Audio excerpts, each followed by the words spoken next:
Knockoffs have been with us forever, it feels like. They've knocked off Transformers in the 80s, they've knocked off Transformers in the 90s, and they're knocking off Masterpiece stuff now.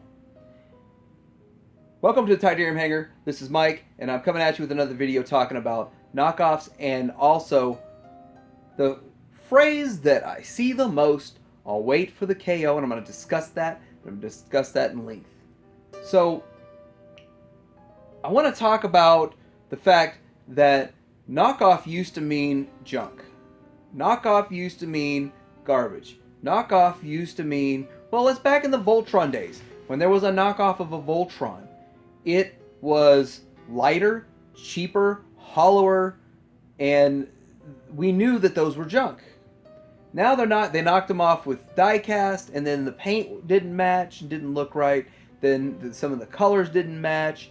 And the Lion one was in die-cast, and then we had the vehicle die rugger, and it was the plastic and flimsy. But then I go to selling my knockoff Voltron stuff and going like, I'm going all official with my Voltron collection.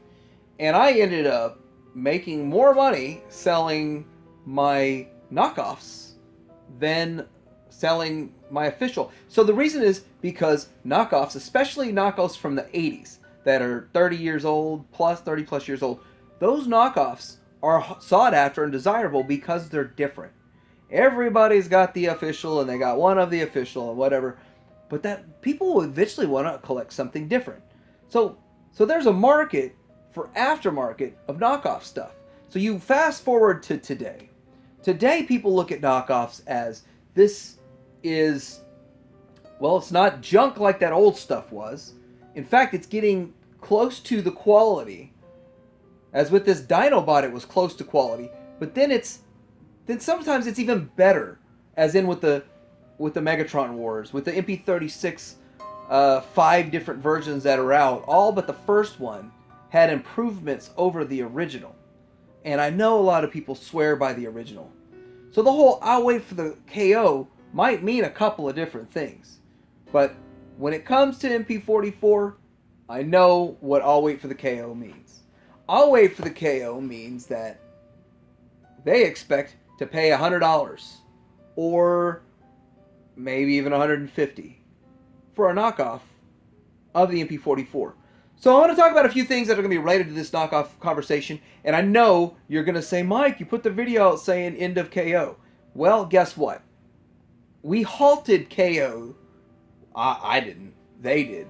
There was a time for a few months in there, right after the news of Hasbro settling. And when Hasbro won this settlement, they ended up, I guess, changing the outlook of how KOs go about. So they stopped putting out perfect one-to-one replica boxes. They've altered, I'm sure they're altering the mold slightly. Slight enough that they could say it's not a one-to-one representation.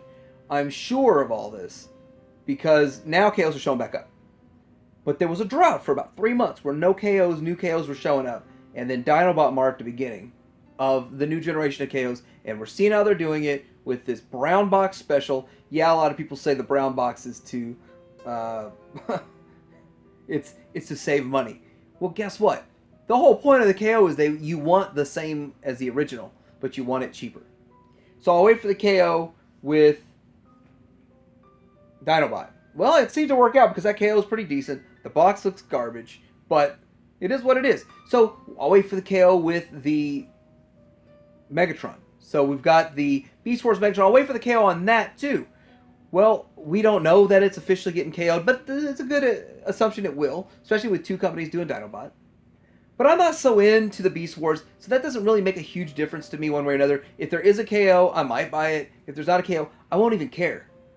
But when it comes to MP44, therein lies the problem, therein lies the issue, and I'm going to have a little bit more conversation with this because the whole KO situation really does surround MP44. I think it hovers around MP44. So when you look at MP44, now you got people bashing it, saying it doesn't look good. The new pictures that are out look terrible. Oh my gosh, that's a horrible looking. But in the back, they're saying, no, they're saying it's too much. I don't want to pay $450. And then, of course, you get the whole I'll wait for the KO over and over and over about this thing. And they say that like they're 100% sure they're going to get a KO. So we'll talk about timeline.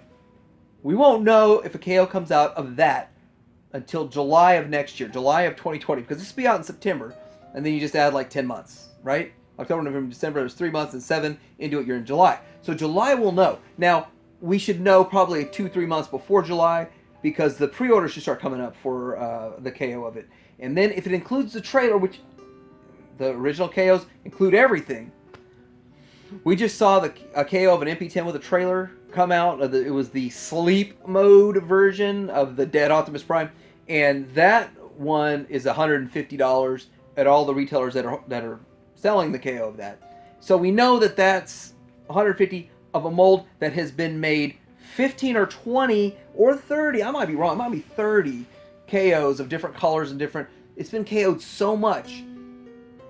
But you're thinking the first out of the gate of this figure, which is way more complex than MP10, much higher part count, and a whole lot more going on with it, and yet you're thinking it's going to be $150. I don't see how. So how is the MP10 mold going to be $150? But the new mold will be 125 or 100. I don't see that. I really see it as if it's got the trailer and it's got all the accessories, it's going to be north of 150. Now, 150 still sounds way better than 450, or even the 300 that I'm paying, or everyone else like 307 that ordered it from Amazon Japan and pre-ordered it there. But the problem lies with that now is the first run is always the worst one. When it comes to these KOs, the first KO out the gate is the worst KO out the gate. Then you have other companies put more time, research, and upgrades into it, and that takes longer. So just like you have Toy House Factory, Infinite Transformations, you have Magton, all of those that are coming out with different KOs that are going to be better. And so then you're looking at adding another 2, 3, 4, 5 months. You're at a year and a quarter until you get the higher quality ones out. Unless you're just, hey, you know what, I'll buy the 150 one. And then you get stuck with the cheaper ones, go on clearance, because they know they suck. Like the cheaper versions of the KOs that suck go on clearance, and then the better ones are the ones you really wanted in the first place. So there's all this stuff that you have, all these issues. They end up being playing a waiting game. Here's what I'm going to do. I've already pre-ordered the official. I'm going to do a review of the official. You're going to see it compared to everything that's out at the time, which would be Transform Element, Magic Square, the MP10 and the MP10 Shiny whatever, Chrome, I guess we'll call it. And you can see all those.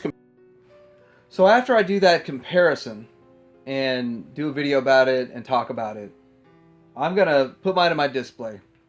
And I'm going to watch all of the retailers sell out of the official at $450. Mark my words, at $450, everybody that's sitting around saying there's no way they'd pay that price, it's not worth $450, or whatever, I'll wait for the KO.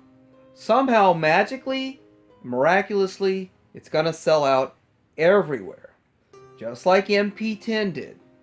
And then, what happened in 2012? What happened 7 years ago when MP10 sold out everywhere? It doubled in price, and in some cases, tripled in price. So let's do some math. What if MP44 sells out, and what's selling on eBay is double the price? What's selling in the Facebook groups is double the price.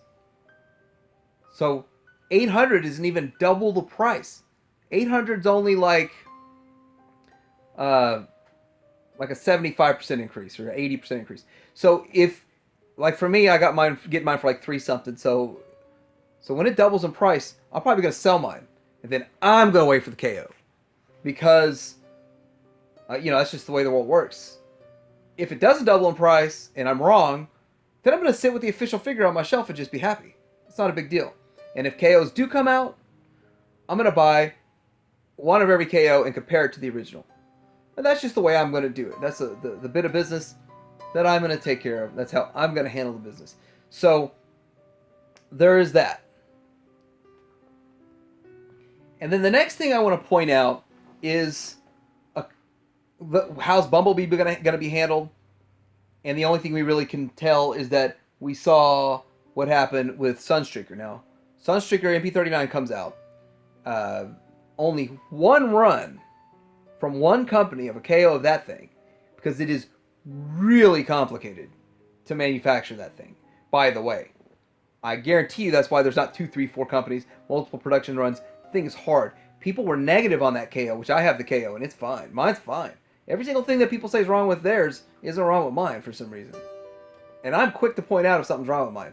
Like my floppy infant transformation Megatron.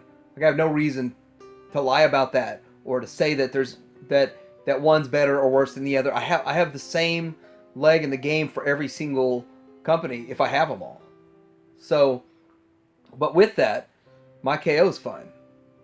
So when Bumblebee comes out, I don't see a war of them fighting to make a bunch of Bumblebees.